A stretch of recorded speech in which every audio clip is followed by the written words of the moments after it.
नाजरीन, आज हम आपको एक सेकंड हैंड शोरूम का विजिट करवाएंगे और आपको बताएंगे कि कम से कम कीमत में आपको मार्केट से कौन सी गाड़ी मिल सकती है। तमाम देखने वालों को MYK न्यूज़ टीवी की टीम की तरफ से मेरा सलाम। मैं हूं आपका होस्ट अली। नाज़रीन, इस वक्त मैं एक सेकंड हैंड शोरूम के अंदर मौजूद हूं और आज इधर मेरे आने का मकसद ये है कि आपको बताएं कि इस वक्त जो है वो सेकंड हैंड मार्केट के जो है वो क्या हालात चल रहे हैं, गाड़ियों की क्या कीमतें हैं, छोटी से छोटी गाड़ी से लेके एक लग्जरी सेडान, इस वक्त जो है वो कीमतों का कितना उनमें इजाफा किया जा चुका है। क्योंकि पिछले माह नवंबर के अंदर जो है वो तमाम ऑटो मैन्युफैक्चरर्स की तरफ से जो है वो कीमतों में 1 लाख से 5 लाख तक का जो है वो इजाफा किया गया है। तो इस वक्त ये हमारे साथ जो है वो 17 मॉडल मेहरान खड़ी है। सर, इसकी जो है ये सेकंड हैंड मेहरान की इस वक्त कीमत क्या चल रही है? देखिए, ये जो गाड़ी है ये 17 मॉडल, 18 मॉडल और 19 मॉडल, एक अच्छी गाड़ी आपको 1 मिलियन से कम पे नहीं है। मतलब 10 लाख रुपए से कम के ऊपर आपको मेहरान नहीं मिल रही है, जिसके अंदर मतलब आपकी सेफ्टी से या आपकी एक कहते हैं कि गाड़ी की रिलायबिलिटी या कुछ ऐसे फीचर जिसमें एक सबसे प्रोमिनेंट फीचर आप एसी ही कह सकते हैं, जो बंदा एक आम आदमी मेहरान वाले को तलब रहती है जिसके पास होती है, वो भी नहीं, और वो भी गाड़ी 10 लाख के ऊपर जा पहुंची है। जी हाँ, ऐसा ही है। और ये गाड़ी कुछ अर्सा पहले इसको गवर्नमेंट ने या इन कंपनी ने ये मेहरान, सुजुकी मेहरान बनाना छोड़ दी थी, मगर उसके बावजूद इसकी डिमांड तो है। बट जब वो कस्टमर परचेजिंग के लिए आता है मार्केट में तो उसे मार्केट रेट को सुन के वो वापस चला जाता है, तो हिम्मत नहीं होती गाड़ी परचेज। तो सर, हमारे साथ जो है ये मेहरान के बाद जो है मेहरान बंद करके उन्होंने आल्टो निकाली थी सुजुकी, जो है वो पाकिस्तान के अंदर जो इसके मैन्युफैक्चरर्स हैं। इसके सर, ये जो ये सुजुकी आल्टो है, ये इसका कौन सा वेरिएंट है और दूसरा इसकी इस वक्त जो है वो क्या कीमत है? जी, ये VXR है मैनुअल, और इसकी कीमत इस वक्त जो डिमांड की जा रही है वो तकरीबन 1.6 मिलियन, ये इस मॉडल की। यस, और उसके बाद जो भी रिज़ल्ट निकलता है तो वो 10-20 हज़ार की बारगेनिंग के बाद फाइनल हो जाता है। फाइनल हो जाता है। तो ये 19 मॉडल है और इस वक्त जो है वो अगर आप शोरूम के ऊपर जाते हैं, अगर आप 2021 मॉडल की डिमांड करेंगे तो वो 15 लाख विदाउट एनी जो है वो फ्रेट चार्जेस वगैरह डाल के जो है वो 15 लाख उसकी जो है वो कीमत इस वक्त इनवॉइस की कीमत है। लेकिन जो सेकंड हैंड आप देख रहे हैं कि इस वक्त जो इसकी कीमत है वो 1.6 मिलियन, सब कुछ डाल के। जी, सब कुछ। लेकिन वो ये बात है कि लोग कहते हैं कि जो लोकल डीलर्स हैं ये जो है ये ओन की गेम को चलाते हैं, लेकिन अगर आप शोरूम के ऊपर जाएं और कभी आपका खुद गाड़ी खरीदने का जो एक्सपीरियंस हुआ हो तो आजकल जो ये मैन्युफैक्चरर्स हैं ये लोग ये खुद भी जो है वो ओन के ऊपर गाड़ियां बेच रहे हैं। आगे चलेंगे, ज़रा थोड़ी सी मजीद अपग्रेड के ऊपर आते हैं। 660 सीसी से 1000 सीसी गाड़ी वैगनआर एक टाइम था जो इसका भी जो है वो बहुत चर्चा रहा, लेकिन उसके बाद जो है आल्टो ने इसको ओवरटेक कर लिया और इस वक्त जो है पाकिस्तान में सबसे ज़्यादा बिकने वाली गाड़ी आल्टो बन गई है। तो सर, ये वैगनआर का कौन सा वेरिएंट है, दूसरा इसकी क्या कीमत चल रही है? जी, वैगनआर का ये VXL वेरिएंट है और ये प्राइस इस पे भी ऑन की वजह से प्राइसेस बहुत हाई हुआ है। ये अब 17 मॉडल यहीं पे ये खड़ी है गाड़ी ये भी तकरीबन 1.6 मिलियन के करीब इस वक्त सेल हो रही है। ये 17 मॉडल वैगनआर इस वक्त 1.6 मिलियन सी है। इसमें मार्केट वैल्यू जो है वो ऑन और प्लस इसकी ओरिजिनल वैल्यू डाल के इम्पैक्ट पड़ जाता है ना। अगर आप नई गाड़ी पे ऑन बहुत ज़्यादा बढ़ा देंगे तो जो उसके करीब तरीन मॉडल हैं 17, 18, 19, 20 तक, उन सब गाड़ियों पे इसका इम्पैक्ट पड़ता है ऑन का। ये भी पाकिस्तान के अंदर ही एक जो है वो कह ले निज़ाम है कि पुरानी गाड़ी की कीमत बजाय ये कि वो डेप्रीशिएट हो, तो उसकी जो बुक के अंदर वैल्यू होती है वो डेप्रीशिएट हो, वो जो है वो बढ़ती जाती है। खैर, आगे चलते हैं। ये इसी तरह सुजुकी कंपनी की, क्योंकि सुजुकी जो है पाकिस्तान के अंदर अपनी सस्ती गाड़ियों की जो है वो शोहरत की वजह से जो है वो जानी जाती है, क्योंकि इस वक्त जो है वो सुजुकी है जो 1000 सीसी 660 सीसी गाड़ियाँ जो है मैन्युफैक्चर कर रही है।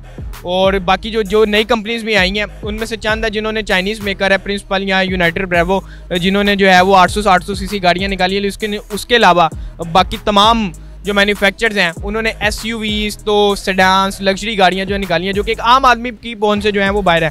तो सर, ये कल्टस ये भी एक आम आदमी की जो है वो रेंज की गाड़ी है, एक तनख्वाहदार जो एक माकूल तनख्वाह को मार है।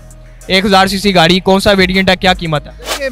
देखिए, मैं नहीं समझता हूँ कि ये जो सैलरी ओन्ड पर्सन है वो अब गाड़ी खुद से परचेज कर सके। ठीक है, अगर तो कोई कंपनी उसको उसके नाम पे फाइनेंसिंग कर दे तो वो उसके लिए आसानी हो जाती है, अदरवाइज़ बड़ा मुश्किल हो गया है। और ये गाड़ी भी अब ये 2 मिलियन पे पहुंच चुकी है। 2 मिलियन के ऊपर, मतलब ऑटो। तो अगर वही मेरा ख्याल में, जैसे आपने बताया कि 2018 के अंदर से जो है ये ऑटो इंडस्ट्री का जो है वो जवाल शुरू हुआ। 2018 से पहले मेरा ख्याल है कि 20 लाख के अंदर आपको GLI मिल जाती थी। 2018 से पहले ये GLI की जो प्राइस थी वो यही थी, 18 से 20 लाख रुपए थी। और अब वो, मतलब वो गाड़ी मेरे ख्याल से GLI आई थिंक सो कि जो है वो 1300 सीसी गाड़ी, 1300 सीसी गाड़ी वो 3 मिलियन क्रॉस कर चुकी है। 3 मिलियन क्रॉस कर चुकी है। और ये 1000 सीसी गाड़ी जो है इस वक्त 2 मिलियन, मतलब पाकिस्तानी 20 लाख रुपए के ऊपर जो है ये जा चुकी है। और सर ये वेरिएंट कौन सा है? ये वेरिएंट है AGS है ना, ऑटो। और ये model 18 model AGS variant, 20 lakh रुपए की कीमत। अगर आगे चलते हैं सर, जरा थोड़ी सी जो है वो बड़ी गाड़ियों के ऊपर आते हैं। छोटी तो हमने कवर की, जानते हैं कि सर ये इस वक्त जो है ये कोरोला की हमारे साथ ये कौन सी गाड़ी मौजूद है, क्या वेरिएंट है, कितने सीसी और क्या कीमत है? हाँ जी, ये 17 मॉडल ऑटो गाड़ी है और 1300 सीसी का वेरिएंट है। और इसमें GLI Toyota Corolla, as far as the price is concerned, वही मार्केट जो वैल्यू है इसकी नियर अबाउट 2.7 और 2.8, यस 27 लाख की जो है उसकी गाड़ी है। लेकिन वही ये बिग 3 का ओनर होते हैं, टोयोटा कोरोला, होंडा। इसी तरह जब कोई नई कंपनी मार्केट में आती है और वो सर्वाइव करने की कोशिश करती है, सिर्फ ये कह के कि ये चाइनीज़ गाड़ी है, चाइनीज़ ऑटो मैन्युफैक्चर है, लोग उसको जो है वो कबूल नहीं करते। गल्फस्विन बड़ी शानदार गाड़ी, बिल्ड क्वालिटी, रिलायबिलिटी, फीचर्स, उसका रिव्यू भी आप हमारे चैनल के ऊपर जाके देख सकते हैं। आपको इस कीमत के अंदर ब्रांड न्यू विद सनरूफ वो फीचर जो मेरा नहीं ख्याल इस गाड़ी के अंदर मौजूद होंगे, आपको मिलेंगे 27 लाख में, वो आपको मिल जाती है। लेकिन खैर, लोगों की अपनी सोच है और जब तक ये सोच नहीं बदलेगी तब तक जो है वो इंडस्ट्री नहीं बदलेगी। और ये गाड़ियों की मैन्युफैक्चर करने वाले लोग, इनकी जो है ये सोच नहीं बदलेगी कि ये लोगों को अच्छे से अच्छे फीचर दे। आगे चलते हैं सर, ज़रा ये सिटी के ऊपर आती हैं। ये जो सर सिटी खड़ी हुई है इस वक्त, इसकी जो है वो क्या कीमत है? सिटी की जो नया वेरिएंट कीमत है इसकी, इस मॉडल की कीमत आप पूछ रहे हैं? इस मॉडल के ये अबाउट 2.3 मिलियन, 16 मॉडल ऑटो गाड़ी है ये तकरीबन 23 लाख रुपए है। 23 लाख रुपए, लेकिन एयरबैग्स इसमें फिर भी नहीं है, इसमें नहीं है, इसमें नहीं है। मतलब वही 23 लाख रुपए की गाड़ी, नाज़रीन आप देख सकते हैं कि ये 23 लाख रुपए की एक गाड़ी है, लेकिन इसके अंदर भी जो है इंसानी ये जान को जो है वो बचाने के लिए, उसकी सेफ्टी के लिए कोई भी जो है वो फीचर मौजूद नहीं है। फिर आगे चलेंगे सर, होंडा सिविक लड़कों की पसंदीदा गाड़ी, इसकी जो है ये 17 मॉडल मेरे साथ करा है, कौन सा वेरिएंट है और इस वक्त इसकी जो है वो कीमत क्या चल रही है मार्केट में? देखिए 16 मॉडल से लेकर और ये 20-21 मॉडल तक की होंडा सिविक काफ़ी तेज़ है। जो छोटी गाड़ियाँ हैं वो कम सेल हो रही है आजकल, और ये जो बड़ी गाड़ियाँ हैं जिनके पास पैसा है उनको कोई इशू नहीं है। गरीब या मिडिल क्लास जो थे, जो गाड़ियों को परचेज़ करते थे, छोटी गाड़ियों को, वो उनके लिए ख़रीदना मुश्किल हो गया। उनकी सेल भी इस वक्त कम हुई हुई है। जहाँ तक ये बड़ी गाड़ी और लग्जरी गाड़ियों का है, इसकी सेल है, लोग परचेज़ कर रहे हैं, मगर वो भी कम है, वो भी कम है। कीमत क्या है? ये 17 मॉडल की कीमत ये 3 मिलियन के करीब पहुंच जाती है, 3 मिलियन क्रॉस कर गई है जी हाँ। तो नाज़रीन जैसा कि देख सकते हैं 3 मिलियन वो क्रॉस, 23 लाख की गाड़ी जिसके अंदर एयर बैग नहीं है। आज से वही जो 3 साल पहले GLI 1300 सीसी गाड़ी जो आपको जो है वो 20 लाख रुपये 18 लाख रुपए की मिल रही थी, वही अब उसकी कंपैरिजन के अंदर 1000 सीसी सुजुकी कल्टस जो है वो आ गई या 20 लाख के ऊपर। सर ज़रा जापानीज़ गाड़ियों के हवाले से बताएं, इस वक्त जो है वो जापानी गाड़ियों की जो है वो रीसेल कैसी जा रही है? जापानीज़ गाड़ियों की रीसेल कम है, लोग ज़्यादातर लोकल गाड़ियों पे फोकस कर रहे हैं, मगर जो नई गाड़ी है, जो ग्रेड वाली अच्छी गाड़ी है, जब उसको परचेज़ करने के लिए जाते हैं तो उनकी कीमत बहुत हाई होती है, क्योंकि गवर्नमेंट की पॉलिसीज़ की वजह से जो इंपोर्ट के ऊपर उन्होंने पाबंदी लगाई थी और कुछ सख्तियाँ की थी, उनके प्राइस बहुत हाई हो गया था टैक्सेस वगैरह लगाने से। और अभी सुनने में आ रहा है कि जी गवर्नमेंट दोबारा ये 1 जनवरी से इम्पोर्टेड जो गाड़ियाँ हैं उन पर पाबंदी लगा रही है फॉर 6 मंथ, तो उससे फिर और इम्पैक्ट पड़ेगा, इसकी प्राइस पड़ेगी। अगर कोई टैक्सेस भी अगर इन्होंने लगाने हैं तो उससे भी ये ख़रीद से दूर हो जाएगी, गाड़ी जो है वो खरीद से दूर हो जाएगी। सर बताएं कि इस वक्त कोई 10 लाख से कम कीमत के ऊपर भी कोई गाड़ी मौजूद है?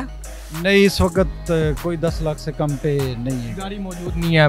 जैसे नाज़रीन देख सकते हैं कि आप एक आम आदमी की पहुंच से जो गाड़ी जो है वो ख़रीद उसकी जो है वो बिल्कुल बाहर हो चुकी है। बजाय चाहे आप 30,000 रुपये कमाते हैं, 40 कमाते हैं, 50 कमाते हैं, 60 कमाते हैं, 70 कमाते हैं, इस कदर के आप अगर लाख रुपया भी महाना कमा रहे हैं और अगर आप रेंट के ऊपर रह रहे हैं, आपका अपना घर नहीं भी है और अगर आपका मैं कह दूं कि अपना घर भी है, तो आप एक गाड़ी जो है वो आप अफोर्ड नहीं कर सकते। यही हालात जो है इस वक्त मार्केट की चल रही हैं। सर गाड़ियों की कीमतें हमने डिस्कस की, टैक्सेस वगैरह डिस्कस किए। बताएं कि सर आप तो इस इंडस्ट्री से जो है आपका काफ़ी तजर्बे भी और आपकी वाबस्तगी भी इस इंडस्ट्री से जो है वो काफ़ी पुरानी है। आपके काफ़ी दोस्त अहबाब भी जो है इस इंडस्ट्री से ताल्लुक़ रखते होंगे। सर बताएं कि जब ये बहरान इस इंडस्ट्री के ऊपर पड़ा तो नौकरियों से कितने लोग निकाले गए और क्या क्या जो है वो मुश्किलात आप लोगों को जो है वो देखने में आई? अजी, नौकरियों से ये है कि आपका सैलरी पे इम्पैक्ट पड़ गया है। आप पिछले 2-3 साल से मैं एज अ मैनेजर तो मेरी सैलरी को इंक्रीज़ नहीं मिला है, इन्हेंस नहीं है, क्योंकि मुझे पता है कि मेरे शोरूम की जो पहले अर्निंग थी वो अब शोरूम पे नहीं है। तो इसी तरह ही जब उनको प्रॉफिट नहीं मिल रहा होगा तो फिर वो हमें आप आगे कहाँ से और इसी तरह है कि बहुत सारे जो है वो मुलाजमीन को डिफरेंट शोरूम्स में निकाला भी गया। ऐसे भी हुआ है जो नहीं अफोर्ड कर सकते थे तनख्वाहें मज़ीद, क्योंकि पेंडेमिक आ गया, उसके बाद जो है वो मज़ीद से मज़ीद मुश्किलात करती गई, रुपया गिरता गया, डॉलर बढ़ता गया, गाड़ियों के ऊपर जो वो पाबंदियाँ लगी और बहुत सारे मामला जो है वो हुए। उसके बाद जो है वो एक बहरान के अंदर कह सकते हैं कि ऑटो इंडस्ट्री जो है वो इस वक्त मौजूद है। गवर्नमेंट ने बड़ी कोशिश की कि इस इंडस्ट्री को उठाए और ये फले फूले, लेकिन बड़ी बड़ी कंपनियां भी पाकिस्तान में आई। लेकिन अब जो 6 माह का बैन लगाया गया है कि ये सवालिया निशान है उन पिछली तमाम गवर्नमेंट की पॉलिसीज़ के ऊपर कि वो क्या देख के किन चीज़ों को मद्देनज़र रखते हुए वो बनाई गई थी और आज जो है ये ऑटो इंडस्ट्री किस जो है वो दहाने पे आके जो है आ खड़ी है। तो नाज़रीन इस रिपोर्ट के साथ अपने होस्ट अली अहमद को इजाज़त दें। अल्लाह हाफिज़।